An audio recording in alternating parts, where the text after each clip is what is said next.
For all that celebrations are magnificent, at the heart of the pageantry is a simple message. Prince William didn't shout when the photographs hit his desk. He went completely silent. That was what terrified the palace staff. 6 images, 1 gold-embossed invitation, 42 VIP names, but it was the tiny, unauthorized royal crest sitting directly above Laura Lopes' name that made the future king push back his chair. Someone had deliberately defied a direct order from the palace. Someone was trying to hijack the monarchy's power.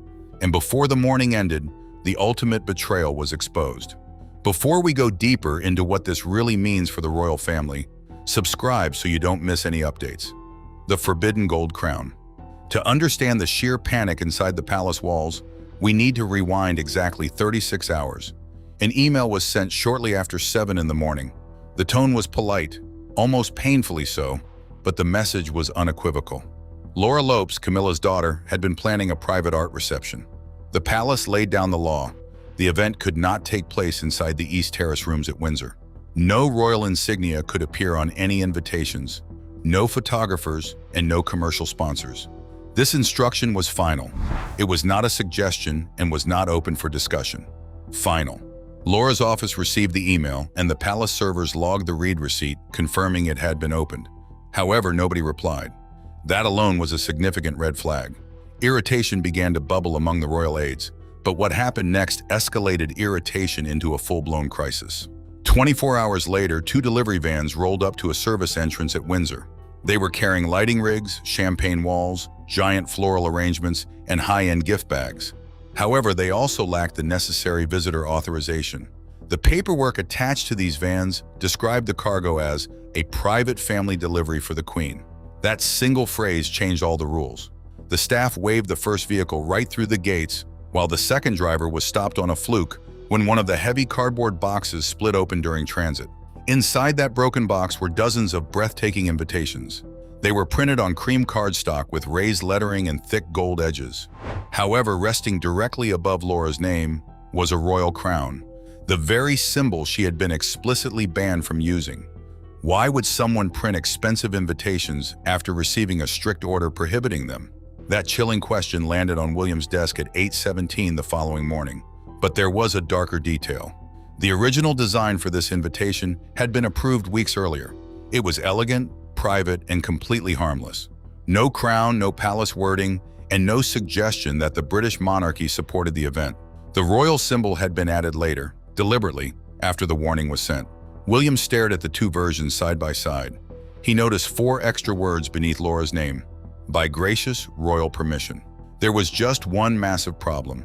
No such permission existed. Not from William, not from the Lord Chamberlain's office, and not from the King's private secretary. Yet 42 highly influential guests had been told otherwise. These included wealthy patrons, gallery owners, and former government ministers, people whose names commanded instant respect. This was no longer a casual family gathering. It looked official and endorsed. William swiftly gave an order: stop the event, now. The blue folder of defiance.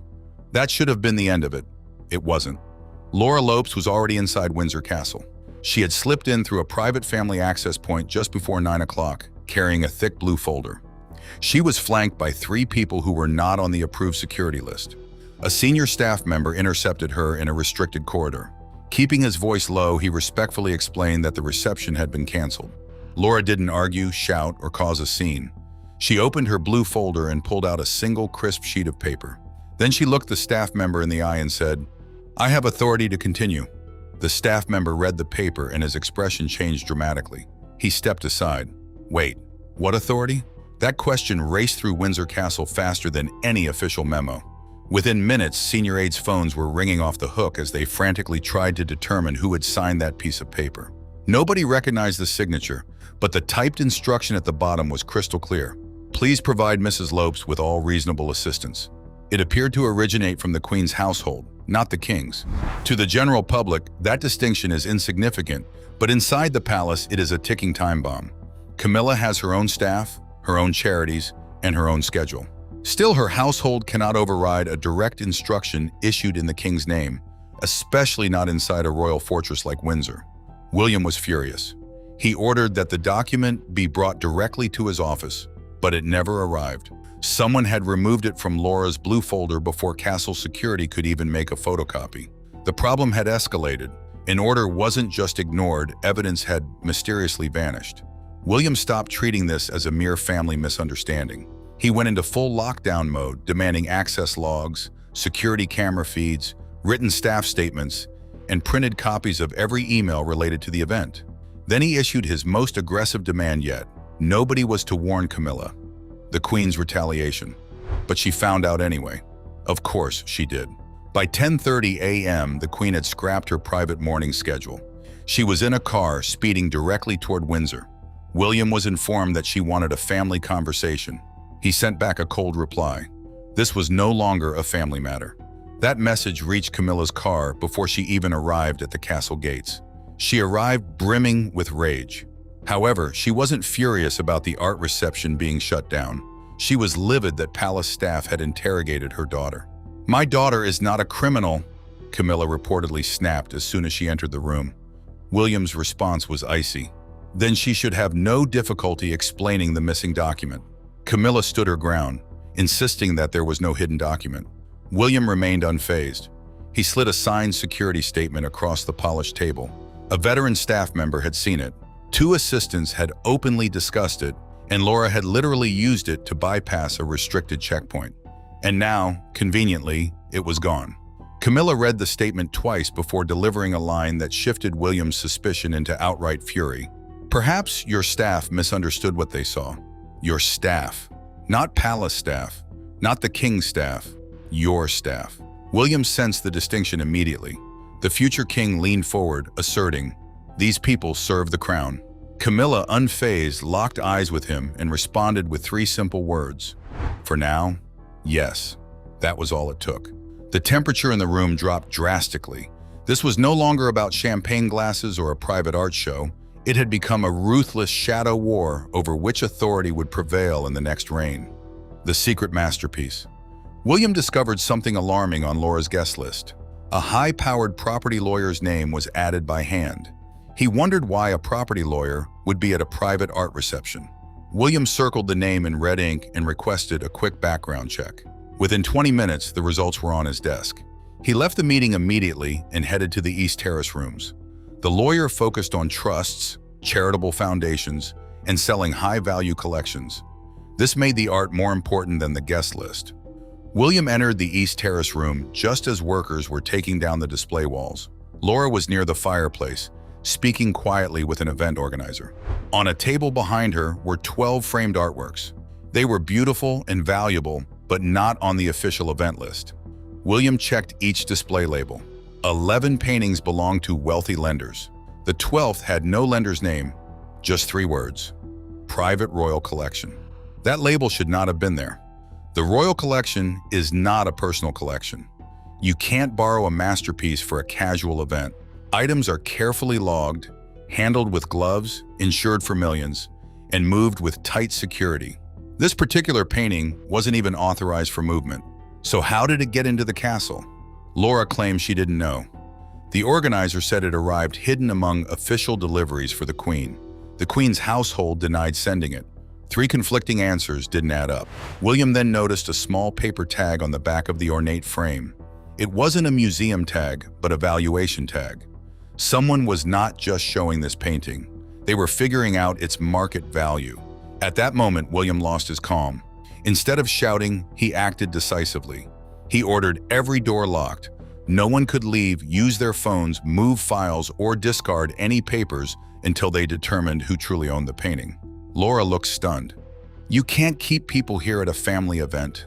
William surveyed the room. This stopped being a family event as soon as someone put the crown on the invitation. Then Laura played her final card. She stared at William and claimed the painting no longer belonged to the royal collection. She said it had been given privately to her mother. It wasn't a loan, it was a gift. William asked who gave it to her mother. Laura paused for a moment, and that hesitation told William the answer before she spoke. King Charles, the birthday note defense. The entire power dynamic in the room shifted dramatically. If King Charles had genuinely gifted a priceless painting to Camilla, then Laura had every legal right to display it. However, if he hadn't, someone was exploiting the king's name to hijack millions in royal property. There was only one way to uncover the truth. Charles needed to be brought into the room. Camilla was desperate to avoid his involvement. She argued that the king had enough stress to handle and dismissed the picture as trivial. She accused William of turning a simple family courtesy into a major constitutional crisis. William, however, ignored her completely and dispatched a secure private message requesting Charles' immediate presence. Then something bizarre happened. Camilla suddenly fell silent. She shot a glance at Laura, who slowly turned her head toward the blue folder, the same blue folder that had held the missing authorization document. William noticed their exchange. He didn't ask for permission. He walked over, grabbed the folder, and dumped its contents across the table. Guest biographies, catering invoices, elaborate seating plans, and expensive insurance documents spilled out. Yet still no authorization paper. Then a heavy folded document slipped out from a hidden inner lining. It wasn't just the single sheet the staff member had read. It was something substantial, a sprawling draft proposal. The bold title across the top read, "The Queen's Family Cultural Initiative." Read those words again. This was not about one small exhibition or borrowing a room in Windsor. It was an entire initiative. The proposal outlined a massive recurring program of private cultural events to be hosted at royal residences.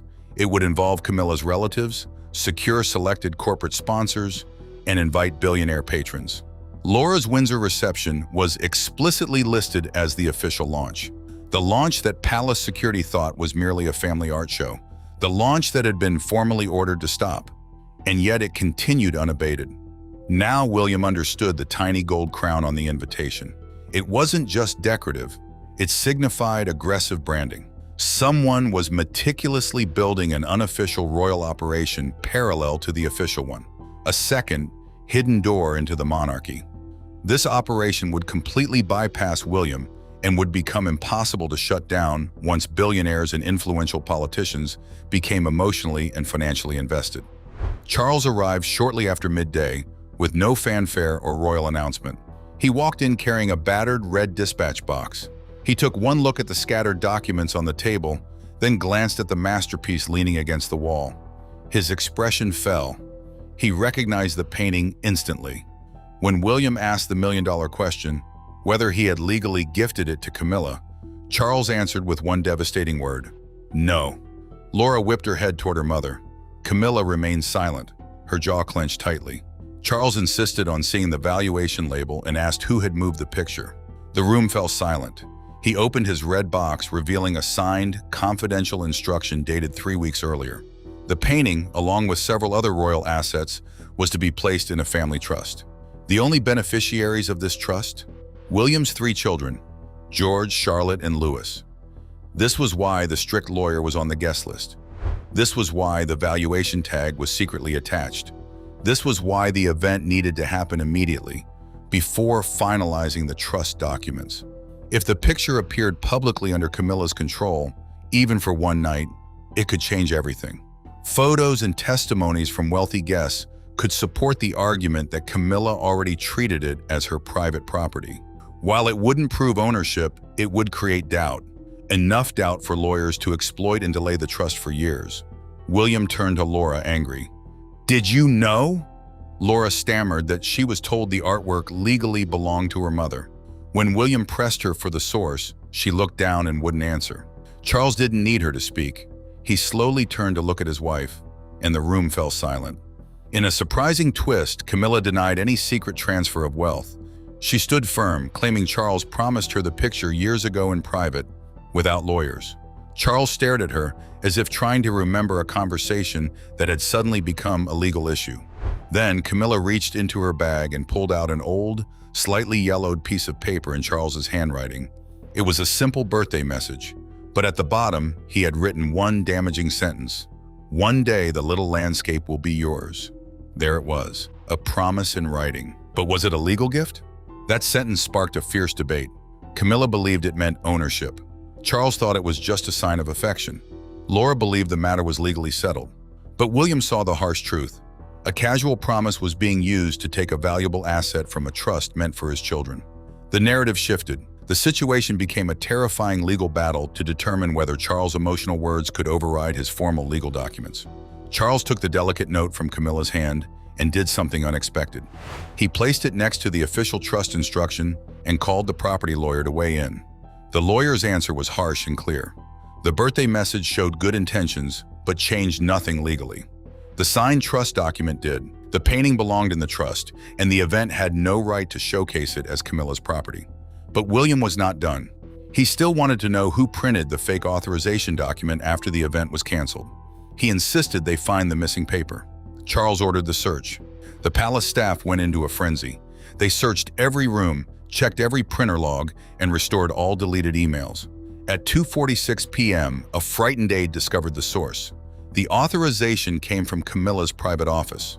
But Camilla hadn't signed it. Neither had Laura. The signature belonged to one of Camilla's trusted senior advisors. William ordered her to come in immediately. She walked in confidently, carrying no notes, and didn't flinch. She confessed to drafting the proposal, using the royal symbol on the invitations, and instructing delivery vans to use the Queen's secure designation. Her explanation left everyone in the room speechless, even Camilla. An advisor claimed that her actions were meant to protect Camilla. She believed that William's household was creating a division between the official royals and Camilla's family. She was scared about the future. She saw Laura's initiative as a way to secure a permanent place for Camilla's family in high society before William became king. She didn't want titles or public money. She wanted access, influence, and a respected position within the royal system. She thought she was defending her queen, but she had used Laura as a pawn to carry out her plan. This was the ultimate betrayal. Laura didn't set out to take royal property. She was manipulated. She was told the event was approved and given a document signed by a trusted senior. She was assured that the artwork legally belonged to her mother. When the first cancellation email arrived, Laura chose to ignore it. She didn't verify anything. She ignored the warning signs because the false reality she was presented with was what she wanted to believe. William was not angry because Laura was Camilla's daughter. He was furious because her name had been used to bypass security, move priceless items, silence staff, and turn personal wishes into royal commands. Charles dismissed the rogue advisor immediately. He shredded the fancy invitations. The event was canceled, and the artwork was secured and returned to a vault. Camilla, feeling humiliated, demanded a formal apology for how aggressively Laura had been treated. William refused. Charles tried to calm the situation, but only made it worse. Camilla pointed at William and accused him of humiliating her family to assert his dominance before he even became king. William remained calm and replied that he was protecting the throne because Charles had failed to set boundaries. No one spoke after that. The silence was heavy. Even William seemed shocked by what he had said. Charles closed his eyes, feeling the weight of the accusation. Below the shouting and chaos, William was right. Charles had spent years trying to merge two very different families. He wanted peace, but he never made it clear where personal affection ended and royal authority began. Now, one vague birthday promise had nearly pulled his young grandchildren into a property conflict. One overzealous advisor had acted without proper authority. One daughter had ignored a security order because she believed family access was more important than palace rules. Charles wanted peace, but he had created chaos instead. The king's silent complicity. The final blow didn't happen until after Laura had been taken off the grounds. William picked up the guest list again. There were 42 names. 41 were invited to the reception, but one name was added by hand at the last minute. William stared at the ink. The handwriting wasn't Laura's, it wasn't Camilla's, and it definitely wasn't from the fired advisor. Charles looked at the paper and recognized the handwriting right away. He had added that name himself weeks earlier. He added it before the cancellation email, before anyone secretly changed the invitations, before anyone claimed they knew nothing about the plan. William slowly looked up at Charles, and the feeling of betrayal was thick in the air. Charles sank into his chair. The king had known about the reception plan from the beginning. He even suggested legal advice to Camilla. But when the proposal became too controversial, he backed away. He let the palace staff shut it down without admitting his own involvement. Charles never directly told anyone to take the painting, but by staying silent, he allowed others to assume what he wanted and act on it. Camilla felt betrayed by her husband.